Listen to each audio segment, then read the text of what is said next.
Assalamualaikum warahmatullahi wabarakatuh. Selamat pagi anak-anak. Bagaimana kabarnya pagi hari ini? Sehat? Alhamdulillah, semoga sehat selalu ya. Bagaimana puasanya? Lancar? Alhamdulillah, semoga lancar sampai 30 hari ke depan. Anak-anak, hari ini kita akan mempelajari PPKN, hak dan kewajiban terhadap lingkungan. Apa sih lingkungan itu? Lingkungan merupakan segala sesuatu yang ada di sekitar manusia serta mempengaruhi kehidupan manusia baik secara langsung maupun tidak langsung. Lingkungan itu dibagi menjadi dua. Ada lingkungan biotik dan lingkungan abiotik.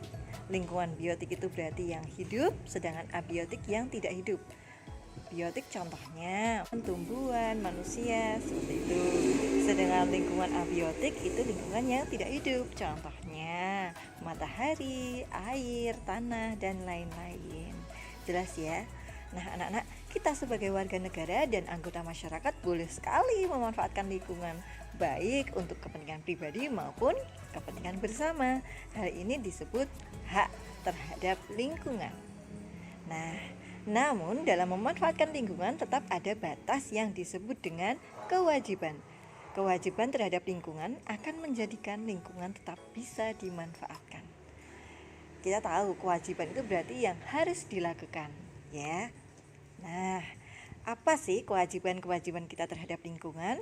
Kewajiban kita terhadap lingkungan yaitu membersihkan lingkungan dari sampah, tidak mencemari tanah, air, dan udara. Berarti contohnya kalau pabrik berarti tidak membuang limbahnya ke sungai.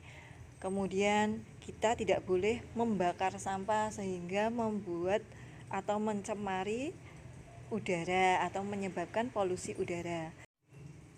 Kewajiban selanjutnya adalah memanfaatkan sumber daya alam secara hemat. Mengapa harus hemat? Karena ada beberapa sumber daya alam di sekitar kita yang tidak dapat diperbarui. Sehingga kalau digunakan secara terus-menerus dan tanpa penghematan akan segera habis. Sehingga anak cucu kita nanti tidak bisa merasakannya. Contohnya, kita menggunakan minyak bumi secara hemat. Berarti kalau jaraknya dekat lebih baik berjalan kaki, kemudian menggunakan angkutan umum seperti itu. Kemudian menghemat gas LPG. Cara lainnya kemarin apa? Betul banget, menggunakan energi alternatif berupa biogas yang menggunakan kotoran hewan yang kemudian diolah sehingga menjadi biogas yang disalurkan ke rumah-rumah penduduk untuk memasak, untuk penerangan, dan lain-lain. Selanjutnya, kewajiban kita terhadap lingkungan adalah mengadakan reboisasi atau penghijauan. Jadi jangan biarkan lingkungan kita gersang, hutan-hutan gundul, karena bisa menyebabkan apa? Banjir, betul banget. Lanjut, kewajiban yang berikutnya terhadap lingkungan tidak memburu hewan-hewan di hutan. Ada beberapa orang yang saat ini sedang tren memburu hewan-hewan langka seperti monyet, kera, dan lain-lain. Nah, pencegahan untuk pemburuan ini dapat melalui pamflet, poster, serta sanksi tegas berupa hukuman. Lanjut,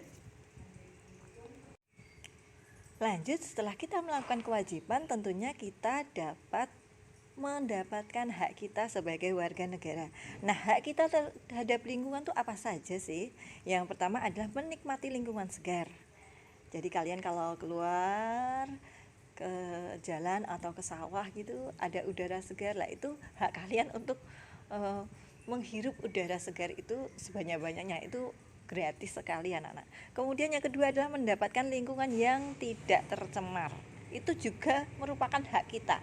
Jadi kalau kita tahu tetangga kita membuat polusi berupa pembuangan limbah ke sungai, nah berarti tetangga kita ini adalah merampas hak kita sebagai warga negara. Hak kita terhadap lingkungan dirampas oleh beliau. Maka jika melihatnya, berarti kita harus menegurnya baik-baik. Selanjutnya, memanfaatkan sumber daya alam untuk kehidupan. Nah, contohnya kalian mau makan kambing, sate kambing, lah memanfaatkan sumber daya alam untuk kehidupan juga.